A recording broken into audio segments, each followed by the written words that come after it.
Presenting Beyond, reaching the unlimited.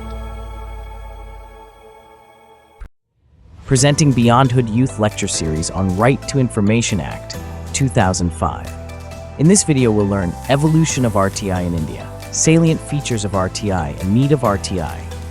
In order to promote transparency and accountability in administration, the Indian Parliament enacted the Freedom of Information Act, 2002.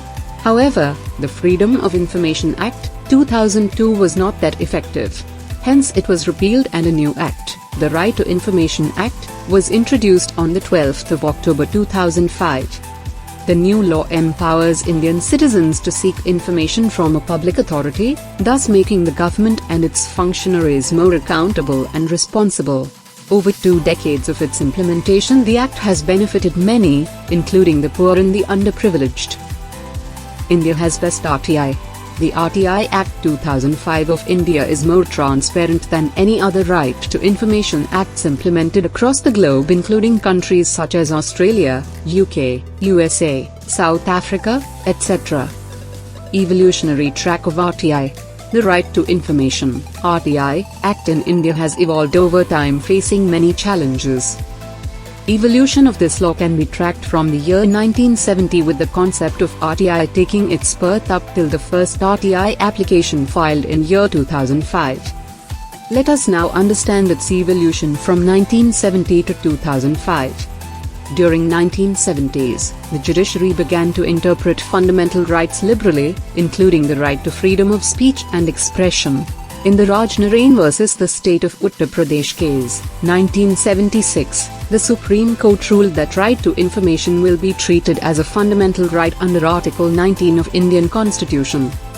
In 1994, the Mazdoor Kisan Shakti Sangatan (MKSS) began a grassroots campaign for the RTI in rural Rajasthan. In 1996, the National Campaign for People's RTI was formed and submitted a draft RTI bill to the government. Tamil Nadu became the first state to pass an RTI law in the year 1997. In 2002, the Freedom of Information Act was passed by Parliament, but was not notified and was later replaced by the RTI Act due to its inefficiency.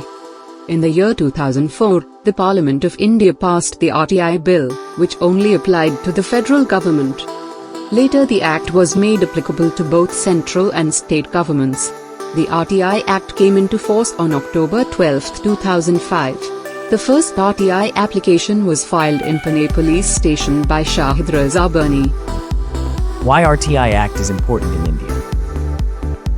The Right to Information (RTI) Act in India is crucial for several reasons. RTI promotes transparency. RTI empowers citizens. RTI encourages good governance. RTI is a tool to fight against corruption. RTI enhances efficiency in governance. Now let's discuss the salient features of RTI Act 2005. The RTI Act is designed into 31 sections. The Act gives every citizen to seek information from any public authority, whether owned, controlled or substantially financed by the government. A citizen who wants the information just needs to make a request in writing in a plain paper or through electronic means in English or Hindi, in the official language of the area in which the application is being made. Other important features of RTI: the citizen can get assistance from the central or state public information officers in writing down the application for request and filing of application. The public authority needs to provide information as asked by the citizen, within 30 days of the receipt of the request. And if the information concerns with the life or liberty of a person, then within 48 hours, the information has to be provided. The Act also provides for exemption of certain types of information from disclosures, especially related to security and integrity of the country. The citizen enjoys the redressal mechanism in the form of appeal and complaints, if he does not receive the information within the stipulated time period or is aggrieved by a decision of the central or state public information officer. Next lecture series, RTI and Indian Constitution, applicability of RTI.